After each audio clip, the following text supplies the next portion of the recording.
Welcome to the Bridging Success Podcast, the podcast where top B2B CEOs and executives share their insight, challenges, and game-changing strategies that drive innovation and business growth.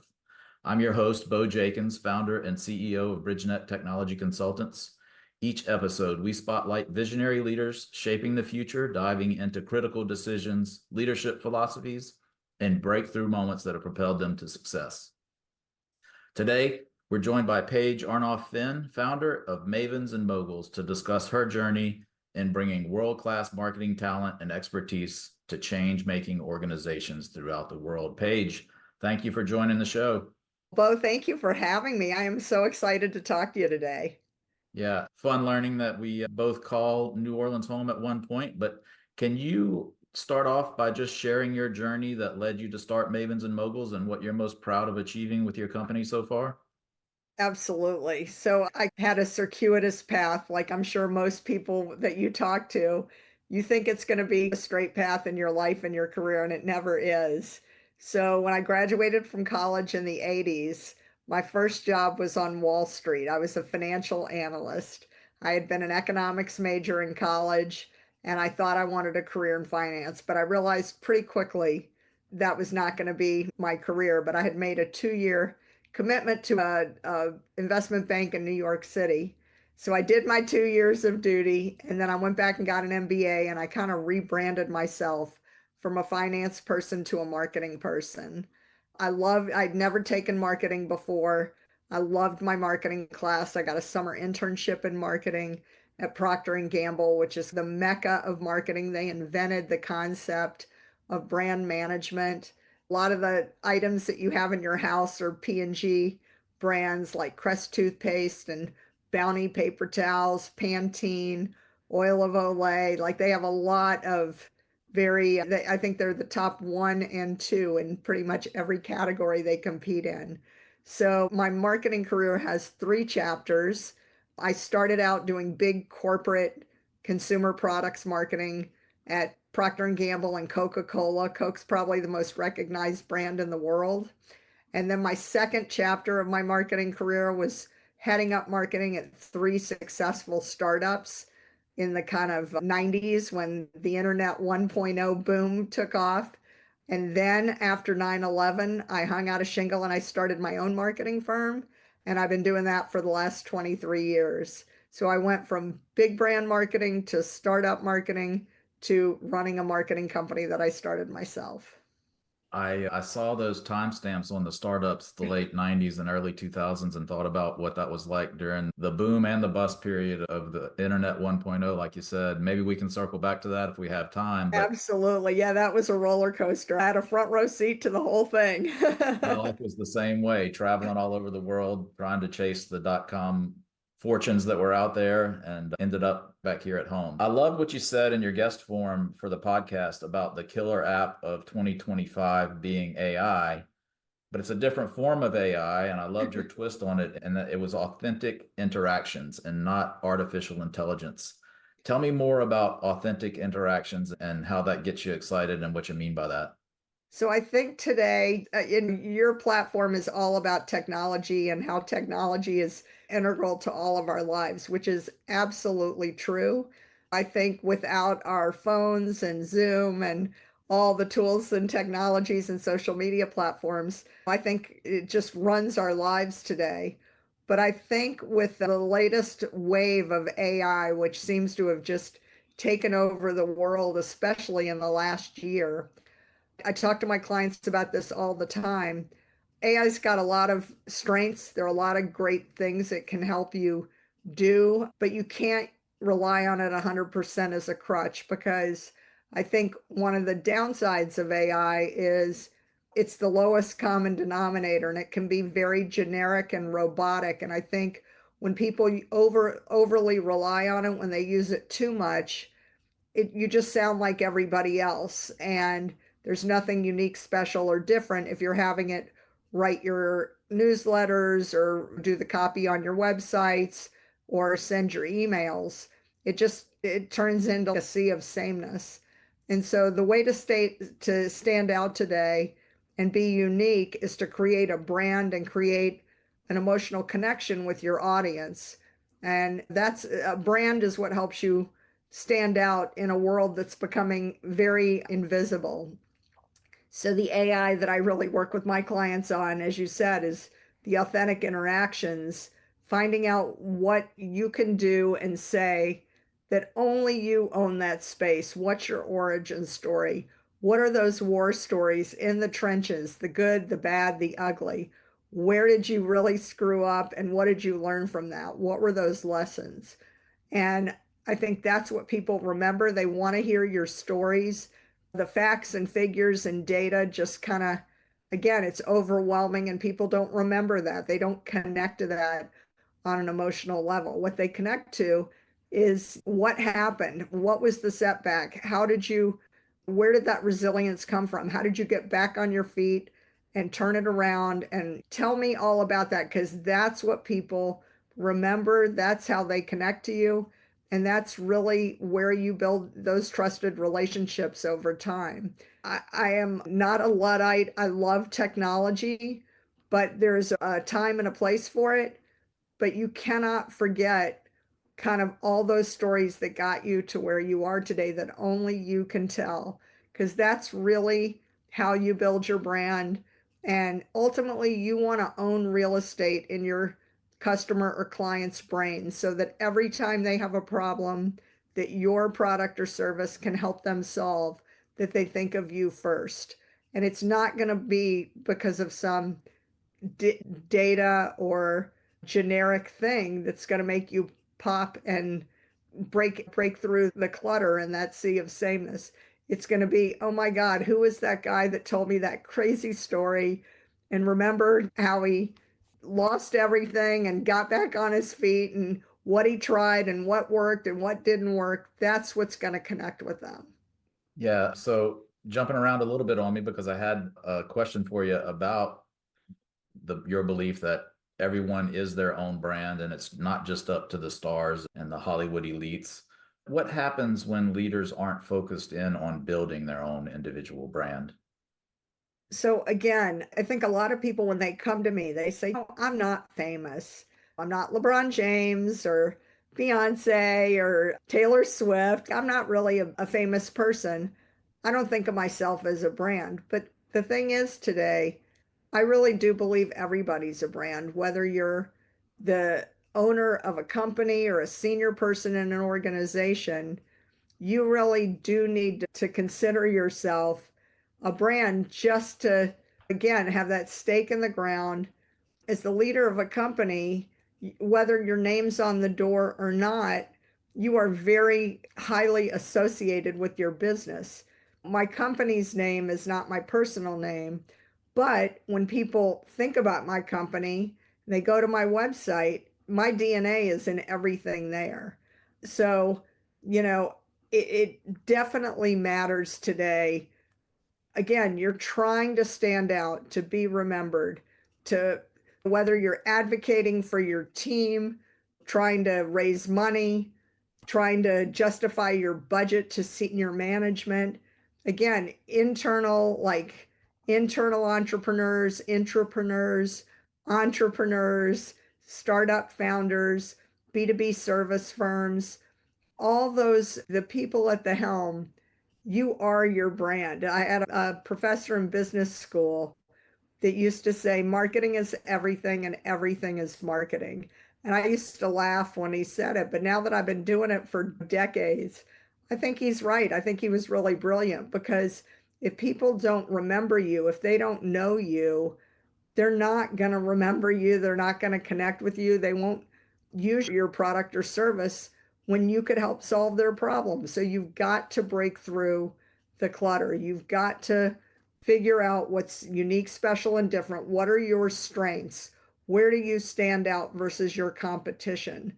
It's absolutely critical. And today, before people return your phone call, answer your email, invite you to be a guest on their podcast, what do? They check you out online. They'll Google you, they'll go to LinkedIn, they'll check out your social media platforms, and they'll decide, is this person worth my time and effort? Who are they? What do they stand for? And with a name like mine, and actually a name like yours too, because Your name is not, if you're Bob Smith or Susan Jones, it's going to be pretty hard to figure out which one is you if you Google it. But with the way you spell your last name is unusual, my name is hyphenated, my company name is unusual. If people Google me, they're really going to find me. And so, what are they going to find when they check me out? And is that something that they feel like they can be interested in? Is it worth the phone call? Is it worth the cup of coffee? Is this someone I want to have a conversation with on my podcast? If a lot of digital dirt comes up, you're in trouble. And Digital dirt. yeah, it could happen. And if you share a name of like a serial killer or a bank robber or something, you need to be in on the joke. When you email somebody and you say, I just want to make sure you find the real me, here's my LinkedIn link, because if they can't find you, or if what they see is really confusing, again, you're just asking for trouble, because you want to make it as easy for people to connect with you as possible. And you want to make sure all your social media platforms tell a consistent story. If you try to be one person on Facebook and another person on X and another person on LinkedIn, they're not going to know which version of you is going to show up.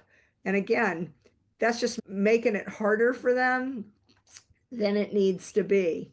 Be Confused. that brand that has that emotional connection where this is someone you want to talk to, you want to meet for lunch or coffee, you want to pick up the phone and get to know them a little better. Yeah, I love the story brand philosophy of when you confuse, you lose. Absolutely. And I think you hit the nail on the head when you said being your own brand helps differentiate you and get you out of that sea of sameness, that commoditization that can happen. Yeah, because commodities compete on price, and that's a really dangerous place to be, because anybody can lower their price and then you get beat. If you're a brand, people are willing to pay a premium for a brand. They see value in that. So make sure that they see how your brand can benefit them. Not, don't spend a lot of time and energy talking about all the shiny objects and all the features. We got this, we got that, we can do this, we can do that. They don't care about that. Think about it from their perspective. What's in it for them? If they can see that you're going to save them time, save them money, help them do something in a more convenient manner, then they're interested. But it's really about them. It's not about you. They buy on emotions, not features and functionality, right? You got it. Bingo. So let's shift gears a little bit. Let's talk about my passion. What role does technology play in your strategy at Mavens and Moguls? How are you leveraging it to enhance the services that you bring to your client and their experiences? Talk tech with me for a minute.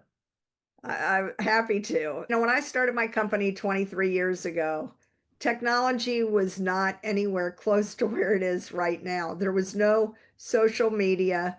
Facebook, when it started, it was just for kids on college campuses. I think you've got to continually educate yourself and be open-minded and learn and grow and train, because if you don't stay up with technology, you're going to get left behind. I'm not saying you have to be an expert in everything, but you need to be educated and you need to learn, have a growth mindset, so that you're staying up on current trends, you understand what it does, why people like it, why people use it.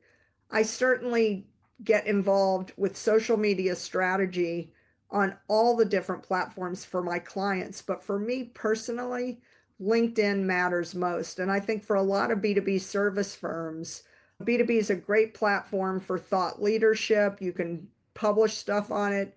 It's about professional networking. There are a lot of groups. If you're looking for jobs, it's a great platform. My clients are not looking for me on Pinterest or Instagram or even Facebook. So I really don't spend any time at all on most of those platforms. I really encourage people to pick one or two platforms that are like very authentic to them, where you can show your strengths, showcase what's great about you, and don't get distracted and don't spread yourself too thin across everything, because unfortunately, I think if you're just doing a little bit in a lot of places, you don't look as deep and you don't look as expert as you would if you just picked one or two things and did them really well. For me, I'd rather be very deep than very wide. And I really think for my clients, I really encourage them to pick their lane and stick to their lane. But you've really got to understand your audience, your target, where are they going to find the answers that they're looking for. So for me, technology, it's great, but don't don't get so sucked into it that you lose the forest from the trees. Again, make technology, leverage the technology to showcase your strengths in a way that really touts the benefits to your audience so that they can see why you're a better fit for them. A lot of people, when blogging started, I had so many clients come to me and say, I hear this blogging thing's really great. Can you help me set up a blog? And my first reaction is, do you like blogging? Are you committed to this? Is this something do you have something you want to say on a regular basis? And are you willing to really nurture those conversations and those relationships? Before you start your own blog, I always say, why don't you be a contributor to the well-trafficked blogs in your category or in your industry that already have an audience, and you just you can be a regular contributor and answer questions and add value and be that voice of reason, be smart, you can be funny. And every time you make a comment, you've got a signature block at the bottom. So if people want to continue the conversation, they can go to your website or they can contact you directly and start doing that. And if that's working for you, I really think you got to do baby steps, because the worst thing you can do is set up a blog. You're super excited. The first week, you're blogging like 3 times during the week. You got all these great ideas. The next week, you're busy. You only got to it once. Then the next week, you're at a trade show. And then you're on vacation. So now it's been a couple weeks. And then you go back and you're really now there's all these conversations that popped up that you didn't actually answer or contribute to in the engagement. And now a month has passed and you've lost interest and you got distracted. What you've done is you've trained your audience to say, I'm a little bit flaky. I'm not really that into this. I do a lot of things. I throw a lot of things against the wall. Some of them stick. Maybe I'll come back to this later. And that's just not the image you want to build for a quality brand that's a leader in your category. Like I said, really, it's so much better. Again, same thing with doing an email newsletter. If you like writing newsletters, do it, but don't start by saying, I'm going to send out a weekly newsletter and then do it every third, fifth, eighth week, because then you've really done a bad job of managing people's expectations. Start with a monthly or bi-monthly or quarterly newsletter. And then if you want to up the volume, you can go from quarterly to bi-monthly to monthly. But if you tell people to expect seeing you in the inbox every week and you don't deliver, that's just a bad place to be. You never want to overpromise and under-deliver, because that's not building a quality brand. So I love technology. I love how it can help you tell your story and get you where you want to go. But make sure you're being brutally honest with yourself so that you're playing to your strengths, you're promising what you are really going to do, and you really over deliver every time. So people see the value, they see the quality. And then let's say your newsletter is really good and you're enjoying doing it every quarter, and you have other businesses that reach the same target audience as you. You could start contributing articles to their newsletter as opposed to putting out a whole nother one of yours. You could just pepper other like-minded organizations reaching the same audience, so that again, you've got your contact information. And if every time they see your name pop up on a blog, in a newsletter, It's man, that Bo Jenkins, he says the smartest things, or I always agree with what he says, or every time he raises a point, he really makes me think he's a smart guy. Let me check him out. And then they follow the link at the bottom and they're like, I love this guy. He's great. I should follow up with him, or I want to start following him on social media. That's the way you build a strong brand. So, again, technology's great. Make sure you use it to play to your strengths, and less is more. I love it. I love it. What I heard you say was take the steps and hold on to the handle when you get in the shallow end. Don't just jump in the deep end first. Bingo. Bingo. So, yeah, I'm going to use that advice. I appreciate you going through that with my kids because they've been nagging me to get on TikTok for years now. And I've continued to resist the urge. And now I can say, Paige said, don't Blame do it it. on me. Yeah. So let's look at the other side of the spectrum. I'm a firm believer in the saying readers are leaders. I saw that you mentioned that in your intake form as well. Are there any books that are top of mind for you today? Anything you got hanging out on the shelf that you just put up that's making your brain churn at night thinking about things? So I'm a big reader and I listen to a lot of podcasts. For me, I love real life stories from CEOs, from people that I just read Ina Garten's book, The Barefoot Contessa, about how she came into starting her business. I love stories of interesting, powerful women and their backstories. I have a bias to that because I of different eras too, people that are my age and people that are much older, like how they became who they are. There are obviously a lot of great kind of classic leadership books, Brene Brown, Simon Sinek. And I love stories about marketing and branding just because it's my kind of core interest.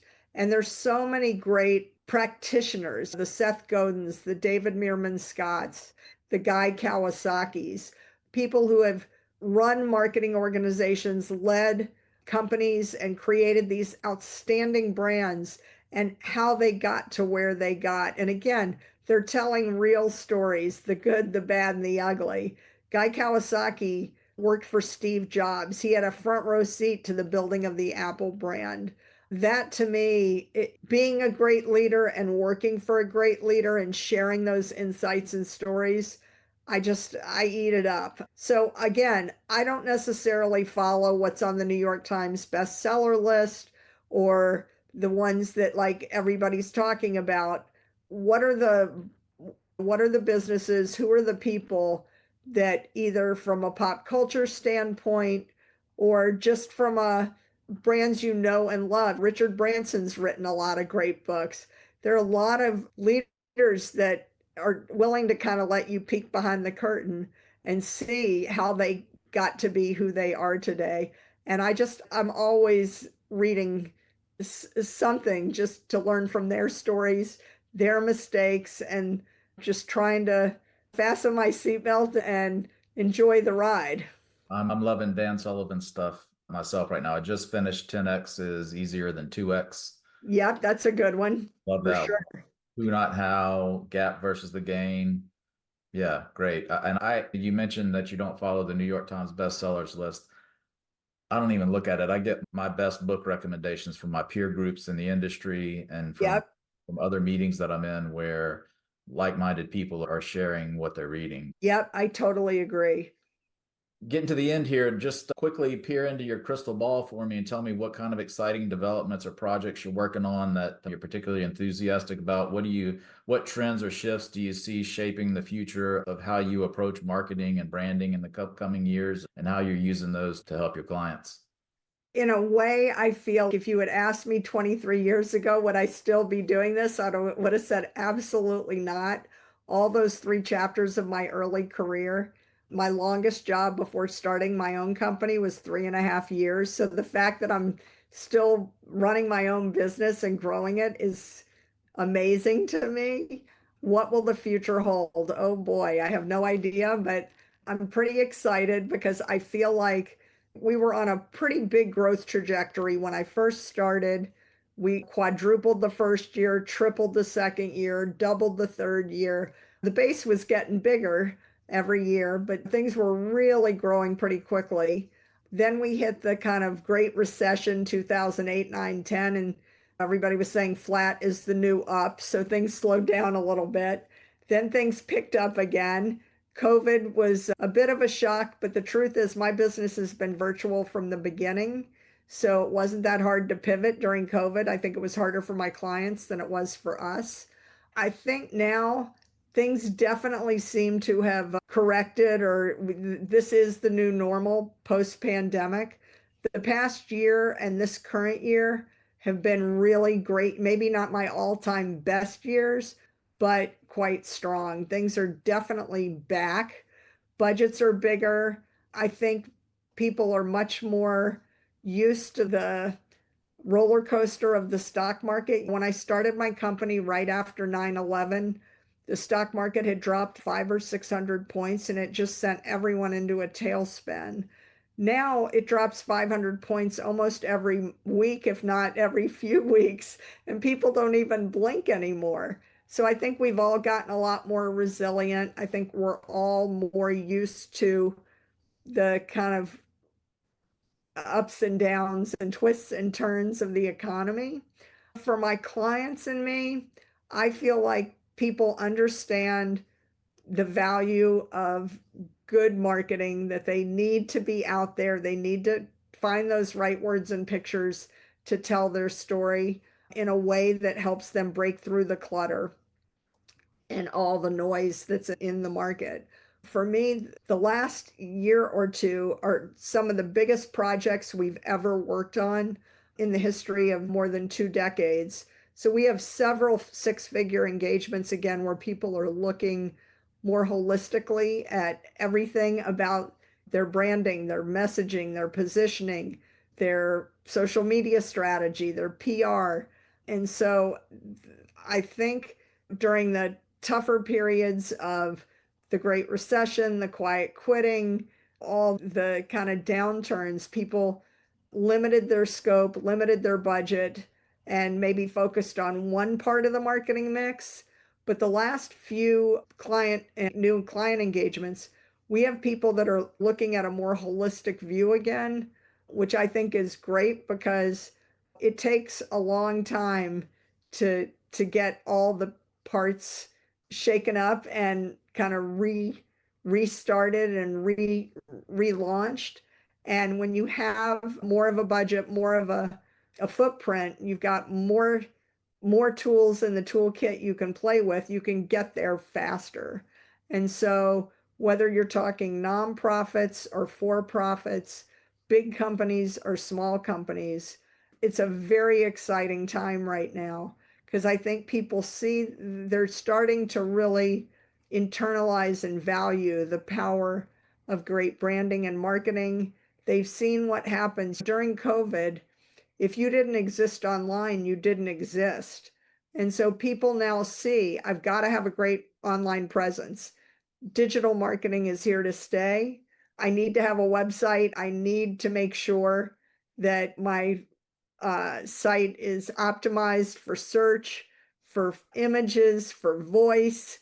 You really got to stack the deck in a way where it's more of a 360-degree view of all the touch points need to be synced up. And so you can really figure out where are the highest leverage opportunities for you. So it's a really exciting time, I think, to be in marketing because again, whether you're big or small, for profit or nonprofit, there are just so many opportunities right now for people to get their story out there, figure out those compelling hooks, finding the right words and pictures so that you can accelerate your sales cycle and really hit new kind of highs and grow in a way that's relevant for today. That's great. Yeah. Wrap your arms around the bigger picture and look at it from a higher level. For those listeners who are inspired by your journey, what's one key takeaway or a piece of advice you can give them that may make a meaningful impact on their journey? So again, if I haven't convinced you yet, I hope you will be open-minded and realize that everybody's a brand today. If you don't exist online, you don't exist. And I would just say Google yourself, Google your business, and see what pops up. do an audit on your brand, quick and dirty, talk to a few people, figure out what the real estate is, what do you stand for, what are you known for, and is that what you want to be known for? And if it's not, what are those seeds that you can plant that start telling the story in a way that is consistent with the brand you're trying to build so that you can put a stake in the ground, start those conversations in a way that creates a groundswell of support so that it's not just you beating the drum, but other people know you, they know where to find you, they know how to refer business to you, recommend you. And if you do that, marketing kind of takes care of itself. That's great. That's great. Thanks, Paige. So let's just end it with tell the listeners how they can connect with you and learn more about the work you're doing at Mavens and Moguls. So go to the website, mavensandmoguls.com. It's MAVENSANDMOGULS.com. Or you can find me on LinkedIn. My name is hyphenated, but in LinkedIn, it's all smushed together, no hyphen. Or as one of my clients say, if you Google Paige and Mavens, if you can't remember my hyphenated name and all the names of my company, Paige and Mavens, and I pop right up. So thank goodness for search engine optimization. That works too. Great, Paige. Thanks so much for joining us today. Have a great rest of your day. Thanks, Bo. You too.